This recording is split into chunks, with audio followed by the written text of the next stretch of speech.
Channel NITT viewers, I'm DS, your psychologist, and welcome to another episode on Channel NITT. In our previous episode, we talked about the 9 different levels of the ENTJ. So in this episode, we're going to talk about the INTJ. In our theory, every MBTI type can fall into any one of the 9 different levels at any stage or any point in their lives.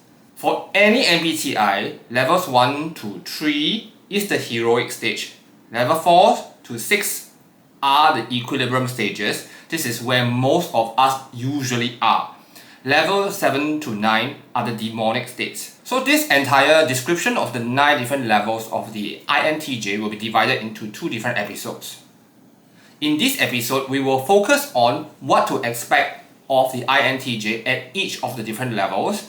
Then in our next episode, we talk about how INTJs at the demonic level, level 7 to 9, can actually try to move up and out of this demonic stage. So for most of us, we usually gravitate around levels 4 to 6, with level 4 being better than the level 6. But being in equilibrium for too long can make us feel very stagnant and we want to strive to go up. Sometimes we go downwards instead. So the heroic state is the one that we usually want to achieve, and level 1 and 2 INTJs are the textbook INTJs. But many INTJs may not feel like the textbook INTJ. At level 1 INTJs, you are a visionary systems builder. So when you think of level 1, think Elon Musk with his Mars project.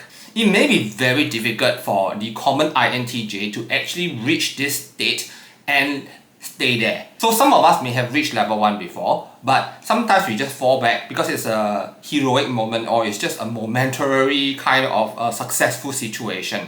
But if you have already amassed a lot of popularity, you have amassed a lot of financial resources, you may be able to stay at level 1, like Elon Musk. At level 2, we call this individual the sage. This is a wise mentor, but this wise mentor tends to select who they want to share their information or knowledge with very selectively.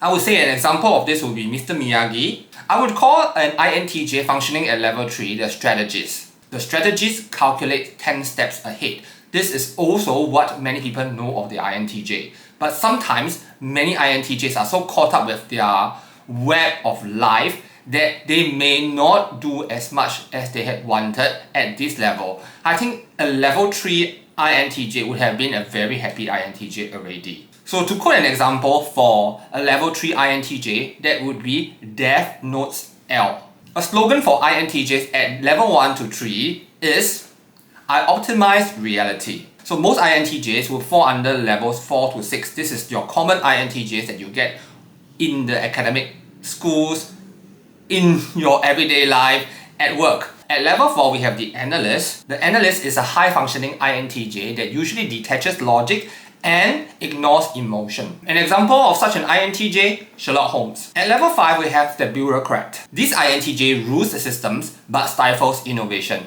like your IT director of a company, a rigid corporate IT director. At level 6, the INTJ is still functional. We call this INTJ the cynic. They tend to see flaws in everything and may get paralyzed by over-analysis. A key slogan for all the INTJs in the equilibrium levels would be, why bother? It's all inefficient. Now let's talk about INTJs in the demonic level, levels 7 to 9. INTJs at level 7 are called contrarians. They like to contradict, they obsessively disapprove of others, especially on the internet. So an INTJ at level 7 may end up as a Reddit debunker. A level 8 NITJ is suffering from the FI grip, or what we call the NITT loop. So for more information on the NITT loop, we have actually one episode on this. Do check out on our channel. The FI gripped INTJ is the crusader. They feel morally very self-righteous. So an example of an INTJ at this kind of a level might be a cult leader who tries to enforce his rules or what he thinks is right. But of course, not all cult leaders are INTJs. A level 9 INTJ is the most unhealthy INTJ. How does this INTJ look like? We call this INTJ the recluse. The INTJ at this stage is going through inferior explosion. He cuts off totally from the world and holds all knowledge that he has. An example of an INTJ at level 9, Hannibal from Silence of the Lambs. A key slogan for INTJs at this level is, you are all wrong, I'll prove it or die trying. So how are ENTJs in a demonic state different from INTJs in a demonic state? So INTJs in a demonic state tend to go into an internal collapse and they are very obsessed about isolation. ENTJs, when they are in a demonic state, tend to go on external control. They want to control everything and they become very vengeful, so they are tyrants. So sometimes you may be wondering whether someone is an INTJ or an ENTJ because their thinking could be quite similar. Sometimes ENTJ could also appear as very introverted, but by looking at their demonic state, if you ever see it, you can easily tell that this person is an ENTJ or that person is actually an INTJ.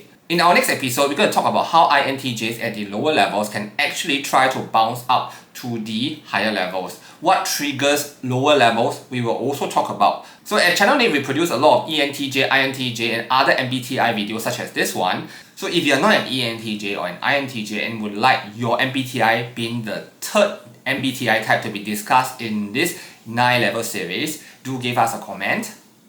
If you have not already subscribed, do consider subscribing so that we can bring you more MBTI and fun stuff. Okay, I'm going to sign off now and I'll see you in our next episode. Bye bye!